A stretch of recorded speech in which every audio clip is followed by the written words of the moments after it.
বাবা তোর লাই ওগা মাইয়া ঠিক করছি মাইয়া গার রঙ একখানা কালা আরে তবে তার মন মানসিকতা অনেক ভালা কাজ কাম খুব সুন্দর করে মাইয়ার ফ্যামিলি অনেক ভালা। ঠিক আছে আন্নারা বিয়ে ঠিক করেন। জীবনে কোনোদিন আন্নাগো কথার অবাধ্য হইন আইজে হইতেন ন। আশা করি আর খারাপ হইব এরকম কোনো কাজ আন্নারা করতেন ন। এর তো আর বাপের মতন কথা কইস।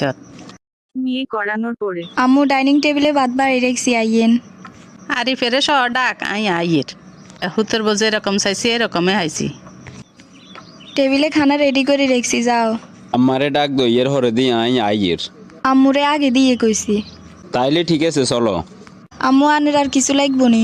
না রে মা আর কিছু লাগবে না। তোর কিছু লাগলে কইও। আচ্ছা লাগলে কমু। বৌমা তুই রুমের দিকে যা দুইয়ের কথা কই।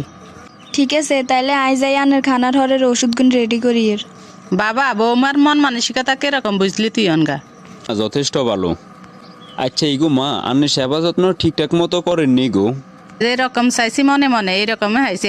আর ওষুধ বড়ি হইতে প্রতিটা মুহূর্তে আর খেয়াল রাখে। দোয়া করিয়েন যেন হিগের মন মানসিকতা আজীবন এরকম থাকে। দোয়া তো অবশ্যই করি। তো আর কি ঠিক আছে আমি অফিসের দিকে যাইয়ের। কি রে শুনলাম তোর হুতরে বিয়ে করাইছ দাবাত তো দিলি নে। না রে তেমন আয়োজন করি ন ইয়েলে কারো করে শুনাই ন। বয় হান খা। নিজে তো রুজি চলি আইছি হান খামু আর বৌমারে চামু। কই রে বৌমা উমুইয়ে জি আম্মু। তোর আরেক চাষি হরিয়া আইছে তোরে চাইবার লাই তুইও নাঙ্গলে হান বানাই লইয়ে। আসসালামু আলাইকুম। ইগে নি তোর হুতের বউ। আই তো মনে করছি গেরাম বাছাই করা বউ আনবি। না তোরা ঠকি গেছত গই। সামনাসামনি বুঝি মানছিরে মানছি গিন কয়। বৌমা যাও আঙ্গলে ফান বানাই আনো। ঠিক আছে আম্মু যাইয়ের। তুই এমন ভাবে সামনে সামনে কথা গাইন কইলি আঙ্গ বৌগার তো মন মানসিকতা নষ্ট হয়ে গেছে। আমরা কারো হিসে কথা কই না যা কমু সরাসরি কমু। চান্দের মতো হোলা গাল্লাই কিরকম বউ আনলি। তুই আইসত কন্যায় আঙ্গ বৌগারে দোয়া করে দি যাবি আর তুই অন হে জায়গাত বেজার লাগাই দি গেছত। জাগা মতো ওষুধ দিতে হইব। আজ যার ফান খাইতার ন আরেকদিন আমু। আল্লাহ জানে তুই আরেকদিন আবার কি বেজার লাগাই দিছিস। কি গো আন্টি কোনায় গেলেন? বাবা তোগো বাড়িতে না গেলাম যাই এটা কি দেখলাম। কি দেখলেন? তুই চাঁদের মতো একটা ফোলা তোর মা তোরে কি বিয়ে করাইলো। আয় হায় হায় হায় রে লগে আঙ্গ রাকিবের বউগা কি সুন্দর দেখছ না তোরে ঠকা দিছে তোর মা। আন্টি হিগের গার রংটা একটু শ্যামলা হইলো বর্তমান যুগের মাইয়া হিসেবে মন দিল অনেক বালা। বউ যদি কালা হয় মন তুই কি আর হানি খেবি নি? তুই কেন গেলে সংসার কর আমরা কইতাম হাইতাম না। যেটা কইছি বাড়ি যে এখানে ঠান্ডা মাথার চিন্তা করিস। আন্টি এত ঠিক কথাই কইছে। আচ্ছা ঠিক আছে আপনার কথা মাথায় রাখছি। আজ যে এত দেরি করলে কিনলে ভাত বাড়ি দিয়ের খ। এ খবরদার তোর কালা দিয়ে আর বাদ বাড়ি দিবি না। আজ যে আবার হঠাৎ তোর কি হইলো? এতদিন কি আর এতের খানা খাওয়াও ন? তুই আর মুখে মুখে তর্ক কর রে খানা এ খাইতেন না। তুই রাগ করে চলি এসে কিনলে ভাত না খাইলে তো শরীর খারাপ করবো। তোর মতো কালিরে লই আর গড় করা সম্ভব ন। তাইলে আর বিয়ে করছো কিনলেই? বিয়ে তো আমি করতাম চাই ন আর মার পছন্দ হয়েছে হিগে সাবে হরি যায় তোরে বিয়ে করছি। ও নাই সিদ্ধান্ত লইছি তোরে আর রাখতেন না। ওগো তুই এরকম করিও না আর এই সর্বনাশ করিও না। বিয়ের পরে একটা মেয়ের তার স্বামীর বাড়ি হলো আসল পরিচয়। স্বামী যদি অবহেলা করে আইন কনে যে দাঁড়ামো।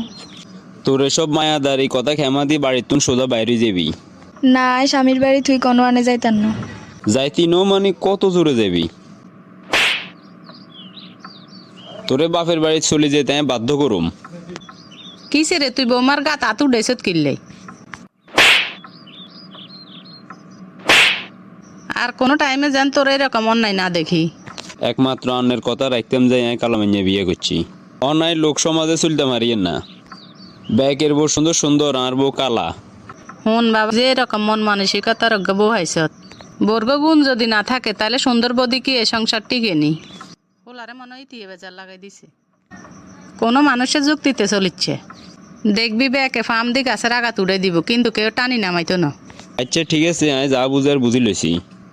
বৌমা তুই একটুও চিন্তা করিচ্ছে দেখবি সব ঠিক হয়ে যাইব। আনের মতো শাশুড়ি আছে বিদায় আয় এই সংসারে এত সুখে আছি। কি রে আজ ইয়ে নাই বই রইলি কোনো সমস্যা নেই? এনে বালা লাগে না তোর কি অবস্থা ক? না রে বালা নাই এমন এক মাইয়া বিয়ে করছি হিতি আর কথার লগে উড়ায় আর বইয়া। আবার আজ যে কসমেটিক লাগে কাইলে শপিং লাগে কত কিছু যে লাগে একটা অশান্তিতে আছি। তুই বোরে শাসন করস? শাসন তো দূরের কথা একে ঝাড়িও তো দিতে পারি না। কিছু কইতে লাগলে হিতির রূপের অহংকার করে হিতি বলে বাছাই করা সুন্দরী। আয় শাড়ি দিলে হিদিরে বিয়ে করার লাই বলে কত হোলা বই রয়েছে। তাইলে তো আই না শান্তিতে আছি। আহারে সরল সোজা বউগার লগে আই কি খারাপ আচরণটা এনা করলাম। বিয়ের আগে চিন্তা করতাম সুন্দরবন না হইলে সমাজে চলতে হিতেন না, কিন্তু সমাজের কথা চিন্তা করি নিজের সাংসারিক জীবনেই অশান্তি ভোগ করি। আসলে একটা পরিবারে সুখ নির্ভর করে বউয়ের মন মানসিকতার উপরে। আর নানি একটা কথা কইতো, জাতের মেয়ে কালো ভালো, নদীর পানি ঘোলা ভালো। তো তাইলে তো আর মা এনা কামের কাম করছে। বাস্তব জীবনে সুন্দর মাইনে বিয়ে করলে যে জীবন সুখের বিষয়টা তা নয়। সুখের হবে তখন যদি আপনার স্ত্রীটা বুঝদার হয়, হোক সে কালো বা সুন্দর।